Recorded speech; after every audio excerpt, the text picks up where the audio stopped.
মাজত জুবিন ইয়াত থাকক, শান্তি মই ভাবোঁ তেনেকৈ তেওঁ শান্তি পাব। আৰু ইয়াত তেনেকৈ যাতে লোকসকল আহি খন্তেক বহিব পাৰে প্ৰকৃতিৰ মাজত, আৰু ইয়াত কবিতা, গীত, মাত, গান সকলো চৰ্চা হ'ব পাৰে, কোনোবাই ভাল কথা এটা পাতিব পাৰে, এনেকুৱা এখন ঠাই হওক। আৰু চৰাই চিৰিকটি ইতিমধ্যে আহিছে বুলি শুনিছোৱে, যিহেতু পিছফালে পাহাৰখনো আছে, প্ৰকৃতিৰ মাজত এনেকৈ তেওঁ শান্তিৰে থাকিব পাৰিব। আৰু ইয়াত এইটো সৃষ্টিৰ এক প্ৰাণকেন্দ্ৰ হওক, প্ৰকৃতিৰ মাজত সকলো যাতে সতেজ হৈ থাকিব পাৰে, তেনেকুৱা এটা ৰিক্ৰিয়েশ্যন চেণ্টাৰ টাইপ হওক, কংক্ৰিটাইজ নহওক, মই সেইটোৱে বিচাৰিম। আৰু এনেই মনত কিছুমান কথা, গছ গছনি সকলোৱেতো ৰুবই, ইয়াত সকলো আহিবই, গতিকে আৰু এইখিনি ঠাইত বহু জাতি জনগোষ্ঠী একেলগে আছে। জুবিনৰ সদায় সপোন আছিল যে জাতি, বৰ্ণ, ধৰ্ম সকলো নিৰ্বিশেষে অকল মানুহ হৈ থাকক। এখন বৰ অসমৰ সদায় সপোন দেখিছিল জুবিনে। গতিকে সকলোৱে মিলি আজি এই আৱেগত উটি যোৱা এই সময়খিনিত নহয়, জুবিনক যদি সঁচাকৈ সকলোৱে ভাল পায়, মই ভাবোঁ অসমখন সদায় এক হৈ থাকক। এতিয়া যেনেকৈ সকলো সৰ্বধৰ্মৰ প্ৰাৰ্থনা হৈছে, ইয়াত সকলোৱে আহি পেলাই একেলগে বহিছে, ইয়াত সকলো ধৰ্মৰ মানুহে, সকলো জাতি, সকলো জনগোষ্ঠীৰ মানুহে আহি একেলগে বহক, সৃষ্টিৰ কথা আলোচনা কৰক, মৰম, ভালপোৱা, মিলা প্ৰীতিৰ কথা আলোচনা কৰক, আৰু এখন সুন্দৰ অসমৰ কথা, যিখন অসমৰ সপোন জুবিনে সদায় দেখিছিলে, সেই অসমখন জুবিনক সকলোৱে উপহাৰ দিয়ক। মই সেয়া আশা কৰি, সেয়া মোৰ একমাত্ৰ প্ৰাৰ্থনা হওক সম্পূৰ্ণ সকলো অসমবাসীৰ কাৰণে, সেয়াই একমাত্ৰ প্ৰাৰ্থনা। আন এটা প্ৰসংগ লৈ, যিহেতু আপুনি এতিয়া গোচৰ দিছে, ন্যায়িক প্ৰক্ৰিয়া কেনেকৈ ধৰণে আগবাঢ়িছে বা কেনেকুৱা হোৱাটো বিচাৰে আপুনি তদন্ত প্ৰক্ৰিয়াটো? আমি খৰতকীয়া হোৱাটো বিচাৰোঁ, সেইকাৰণে আমি মানে অনুৰোধ কৰিছোঁ ফাষ্ট ট্ৰেক ইনভেষ্টিগেশ্যন হ'ব লাগে। আৰু সকলো ন্যায় ব্যৱস্থাৰ ওপৰত, আইনৰ ওপৰত সম্পূৰ্ণ আস্থা আছে আমাৰ। গতিকে যিহেতু চৰকাৰেও খুব গুৰুত্ব সহকাৰে কথাটো লৈছে বুলি আমি বিশ্বাস কৰিছোঁ, আৰু আইন প্ৰক্ৰিয়াটো তেনেকৈ আগবাঢ়িব। আমাৰ যিমান যি সহযোগ লাগে, যেতিয়াই যেনেকৈ লাগে, আমিতো আমাৰ ফালৰ পৰা আছোঁ। আৰু আমি পৰিয়ালৰ লোক হিচাপে বা সকলোৱে বিচাৰিছোঁ, কাৰণ জুবিন সকলোৰে পৰিয়ালৰ এজন ব্যক্তি আছিল।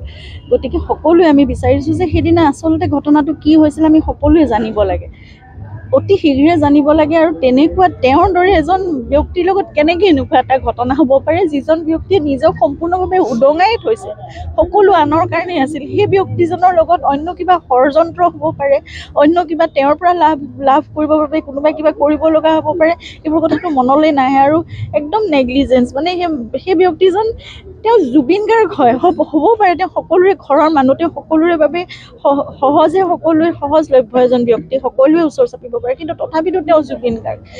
সেইজন ব্যক্তি, সেই ব্যক্তিজনক কেলে কেয়াৰ লোৱা নহ'ল ভালকৈ, তেওঁৰ যত্ন কিয় লোৱা নহ'ল? ভাগৰুৱা এজন ব্যক্তিক বাৰে বাৰে পানীলৈ লৈ যোৱা হৈছিল, লাইফ জেকেট নোহোৱাকৈ পানীলৈ লৈ, তেওঁৰ নিৰাপত্তাৰ কথা কোনে চিন্তা কৰিছিল? গতিকে তেনেকুৱা এই বস্তুবোৰৰ সম্পূৰ্ণ তদন্ত হওক, ভালকৈ হওক, আৰু একদম কোনো মানে একেবাৰে পানী নসৰকা যিটো কথা কয়, তেনেকুৱা ধৰণৰ এটা নিখুঁত তদন্ত হওক। আৰু আমি সকলো কথা আমি জানিব বিচাৰোঁ, অতি শীঘ্ৰে জানিব বিচাৰোঁ। আৰু এটা কথা লৈ আহিলোঁ, বহু লোকে ফেচবুকত বিভিন্ন ধৰণৰ মন্তব্য দিছে, এই মুহূৰ্তত কি অনুৰোধ জনাব? নাই, মই কেতিয়াও নিবিচাৰোঁ, জুবিনেও নিবিচাৰে যে এনেকুৱা ল এণ্ড অৰ্ডাৰ হাতত তুলি লওক, খুব অশান্তিজনক এনেকুৱা পৰিস্থিতিৰ সৃষ্টি হওক। আইনৰ ধৰণে কাম কৰিবলৈ আমি জোৰ দিব লাগিব, তেওঁলোকেও কৰিব বুলি আমাৰ বিশ্বাস আছে। আমিও সেইটো দাবীও জনাইছোঁ, আমি অনুৰোধো কৰিছোঁ। কিন্তু আমি যদি শান্তি হেৰুৱাই পেলাওঁ, তেতিয়াহ'লে জুবিনৰ আদৰ্শটো ক'ত থাকিব? জুবিনেতো অশান্তিকৰ মুহূৰ্ত কেতিয়াও বিচৰা নাছিল। গতিকে সেইকাৰণে আমি সহযোগিতা কৰিব লাগিব, কিন্তু আমাৰ দাবী আমি শান্তিপূৰ্ণভাৱে আমি জনাওঁ, প্ৰতিবাদ আমি শান্তিপূৰ্ণভাৱে কৰোঁ, যি কৰিবলগীয়া আছে। কিন্তু ল এণ্ড অৰ্ডাৰ সেইটো হাতত নল'ব, অশান্তিমূলক পৰিস্থিতিৰ সৃষ্টি কোনেও নকৰক, মই সেয়াই অনুৰোধ কৰিম। এতিয়া সকলোখিনি যিখিনি মাংগলিক কাৰ্য হৈ আছে, সেইখিনি সুস্থিৰে হৈ যাওক, সুস্থিৰে হৈ যাওক, তেওঁ শান্তি লাভ কৰক, তেওঁৰ বাবে প্ৰাৰ্থনা কৰাটো বহুত ডাঙৰ কথা। তেতিয়াহে তেওঁ শান্তি পাব। সেইখিনি আমাৰ হিন্দু ধৰ্মৰ যিবোৰ আমাৰ বা যিকোনো ধৰ্মতে যিটো ব্যৱস্থা আছে যে আমি প্ৰাৰ্থনা কৰিবই লাগিব। গতিকে তেওঁৰ সিখন পৃথিৱীৰ যাত্ৰাটো মানে সুকলমে হওক, সেইটোৱে আমি প্ৰাৰ্থনা কৰিব লাগে। তেওঁ প্ৰকৃতিৰ মাজত জুবিন ইয়াত থাকক, শান্তি মই ভাবোঁ তেনেকৈ তেওঁ শান্তি পাব। আৰু ইয়াত তেনেকৈ যাতে লোকসকল আহি খন্তেক বহিব পাৰে প্ৰকৃতিৰ মাজত, আৰু ইয়াত কবিতা, গীত, মাত, গান সকলো চৰ্চা হ'ব পাৰে, কোনোবাই ভাল কথা এটা পাতিব পাৰে, এনেকুৱা এখন ঠাই হওক। আৰু চৰাই চিৰিকটি ইতিমধ্যে আহিছে বুলি শুনিছোৱে, যিহেতু পিছফালে পাহাৰখনো আছে, প্ৰকৃতিৰ মাজত এনেকৈ তেওঁ শান্তিৰে থাকিব পাৰিব। আৰু ইয়াত এইটো সৃষ্টিৰ এক প্ৰাণকেন্দ্ৰ হওক, প্ৰকৃতিৰ মাজত সকলো যাতে সতেজ হৈ থাকিব পাৰে, তেনেকুৱা এটা ৰিক্ৰিয়েশ্যন চেণ্টাৰ টাইপ হওক, কংক্ৰিটাইজ নহওক, মই সেইটোৱে বিচাৰিম। আৰু এনেই মনত কিছুমান কথা, গছ গছনি সকলোৱেতো ৰুবই, ইয়াত সকলো আহিবই, গতিকে আৰু এইখিনি ঠাইত বহু জাতি জনগোষ্ঠী একেলগে আছে। জুবিনৰ সদায় সপোন আছিল যে জাতি, বৰ্ণ, ধৰ্ম সকলো নিৰ্বিশেষে অকল মানুহ হৈ থাকক। এখন বৰ অসমৰ সদায় সপোন দেখিছিল জুবিনে। গতিকে সকলোৱে মিলি আজি এই আৱেগত উটি যোৱা এই সময়খিনিত নহয়, জুবিনক যদি সঁচাকৈ সকলোৱে ভাল পায়, মই ভাবোঁ অসমখন সদায় এক হৈ থাকক।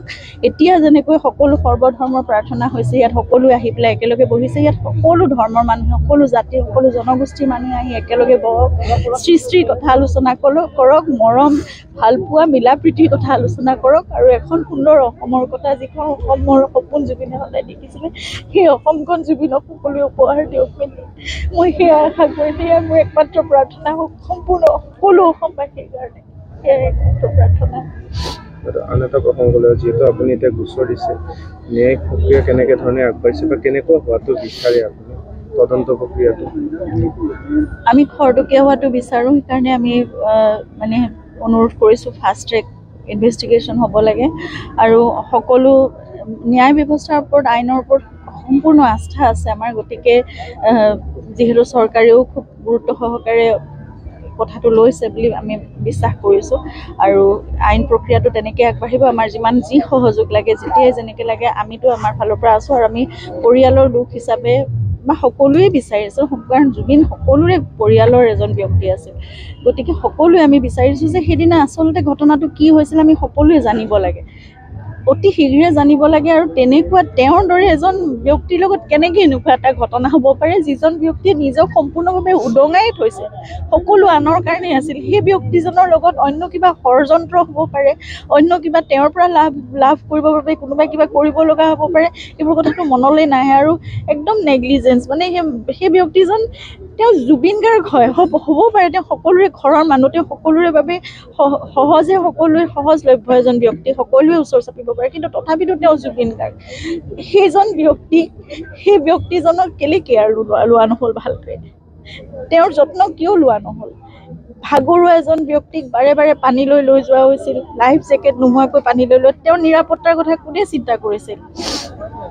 গতিকে তেনেকুৱা এই বস্তুবোৰৰ সম্পূৰ্ণ তদন্ত হওক, ভালকৈ হওক, আৰু একদম কোনো মানে একেবাৰে পানী নসৰকা যিটো কথা কয়, তেনেকুৱা ধৰণৰ এটা নিখুঁত তদন্ত হওক, আৰু আমি সকলো কথা আমি জানিব বিচাৰোঁ, অতি শীঘ্ৰে জানিব বিচাৰোঁ। আৰু এটা কথা আহিলোঁ, বহু লোকে ফেচবুকত বিভিন্ন ধৰণৰ মন্তব্য দিছে, এই মুহূৰ্তত কি অনুৰোধ জনাব?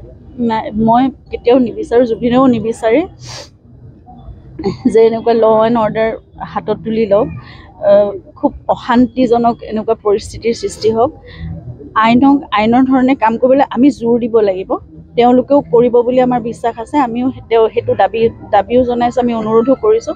কিন্তু আমি যদি শান্তি হেৰুৱাই পেলাওঁ, তেতিয়াহ'লে জুবিনৰ আদৰ্শটো ক'ত থাকিব? জুবিনেতো অশান্তিকৰ মুহূৰ্ত কেতিয়াও বিচৰা নাছিল। গতিকে সেইকাৰণে আমি সহযোগিতা কৰিব লাগিব, কিন্তু আমাৰ দাবী আমি শান্তিপূৰ্ণভাৱে আমি জনাওঁ, প্ৰতিবাদ আমি শান্তিপূৰ্ণভাৱে কৰোঁ, যি কৰিবলগীয়া আছে। কিন্তু ল এণ্ড অৰ্ডাৰ সেইটো হাতত নল'ব, অশান্তিমূলক পৰিস্থিতিৰ সৃষ্টি কোনেও নকৰক, মই সেয়াই অনুৰোধ কৰিম। এতিয়া সকলোখিনি যিখিনি মাংগলিক কাৰ্য হৈ আছে, সেইখিনি সুস্থিৰে হৈ যাওক, তেওঁ শান্তি লাভ কৰক, তেওঁৰ বাবে প্ৰাৰ্থনা কৰাটো বহুত ডাঙৰ কথা। তেতিয়াহে তেওঁ শান্তি পাব। সেইখিনি আমাৰ হিন্দু ধৰ্মৰ যিবোৰ আমাৰ বা যিকোনো ধৰ্মতে যিটো ব্যৱস্থা আছে যে আমি প্ৰাৰ্থনা কৰিবই লাগিব, গতিকে তেওঁৰ সিখন পৃথিৱীৰ যাত্ৰাটো মানে সুকলমে হওক, সেইটোৱে আমি প্ৰাৰ্থনা কৰিব লাগে। তেওঁ প্ৰকৃতিৰ মাজত জুবিন ইয়াত থাকক, শান্তি, মই ভাবোঁ তেনেকৈ তেওঁ শান্তি পাব। আৰু ইয়াত তেনেকৈ যাতে লোকসকল আহি খন্তেক বহিব পাৰে প্ৰকৃতিৰ মাজত, আৰু ইয়াত কবিতা, গীত, মাত গান সকলো চৰ্চা হ'ব পাৰে, কোনোবাই ভাল কথা এটা পাতিব পাৰে, এনেকুৱা এখন ঠাই হওক।